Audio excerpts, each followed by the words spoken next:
Pourquoi de la noirceur dans ce deuxième épisode?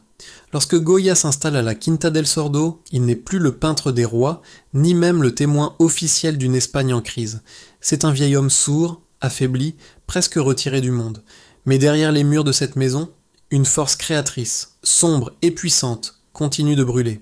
En 1819, après avoir survécu à une maladie qui a failli l'emporter, il entreprend quelque chose de totalement inédit, couvrir les murs de sa demeure de peinture murale.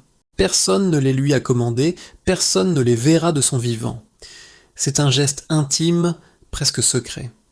Ces peintures, au nombre de 14, seront plus tard appelées les peintures noires.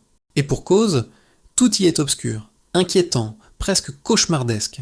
Ce ne sont plus les scènes de fêtes galantes qu'il peignait dans sa jeunesse, ni les portraits éclatants de ses mécènes, mais des visions intérieures, ténébreuses, qui semblent surgir de ses propres peurs. Dans une pièce, une fresque terrifie encore aujourd'hui, Saturne dévorant un de ses fils. Le dieu antique, fou et affamé, déchiquette le corps ensanglanté de son enfant. Ce n'est pas un mythe noble, c'est une hallucination violente, brute, sans cadre ni mise en scène. Dans une autre, un chien minuscule, presque englouti par une masse sombre, lève les yeux vers un ciel vide. Ce chien semi-enterré incarne l'abandon, la fragilité absolue de l'homme face au monde. Plus loin, des sorcières ricanent, des pénitents défilent, des vieillards grotesques murmurent entre eux. La technique elle-même reflète ce climat. Goya peint directement sur le plâtre, au pinceau large, parfois au couteau, utilisant des tons sombres, bitumeux, ocre et noir profond. Pas de finition élégante, pas de contour précis. Ces peintures sont comme des cris figés dans la matière. Elles ne cherchent ni à séduire, ni à plaire, mais à exprimer. On ne sait si elles sont le fruit d'une dépression, d'une folie grandissante ou d'une lucidité désespérée. Peut-être tout cela à la fois. Ce qui frappe, c'est que Goya n'a donné aucun titre à ses fresques.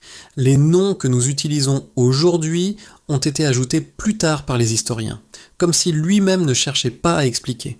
Il peignait, tout simplement, laissant à ses murs le soin de porter ses angoisses. Après sa mort, la maison change de propriétaire. Ce n'est qu'au milieu du XIXe siècle que les peintures sont sauvées, arrachées au plâtre et transférées sur toile. Une opération risquée, qui les abîme parfois, mais qui permet leur conservation. Ces toiles sont offertes à l'État espagnol et rejoignent le musée du Prado à Madrid, où elles se trouvent encore aujourd'hui. La maison, elle, finira par disparaître, mais ces murs continuent de nous parler à travers ces images sombres.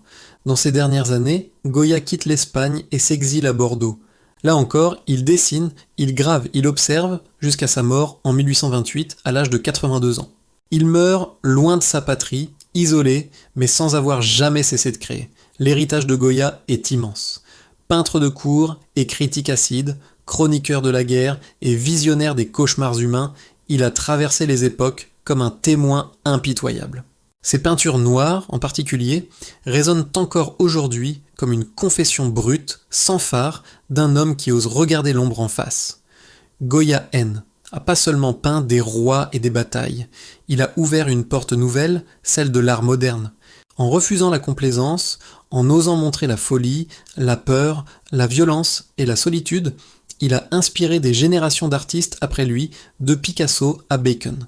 Ces murs noirs sont devenus un miroir où chacun peut lire ses propres angoisses. Ainsi s'achève la vie de Francisco de Goya, un homme qui a commencé dans la lumière, qui a vu la guerre et la mort, et qui a choisi de peindre ses démons sur les murs de sa maison. Sourd, isolé, mais plus lucide que jamais, il a transformé la douleur en art. Et si ces peintures noires continuent de nous fasciner, c'est parce qu'elles ne parlent pas seulement de lui, elles parlent de nous tous. Maintenant, pour de nouvelles aventures, abonnez-vous, c'est totalement gratuit.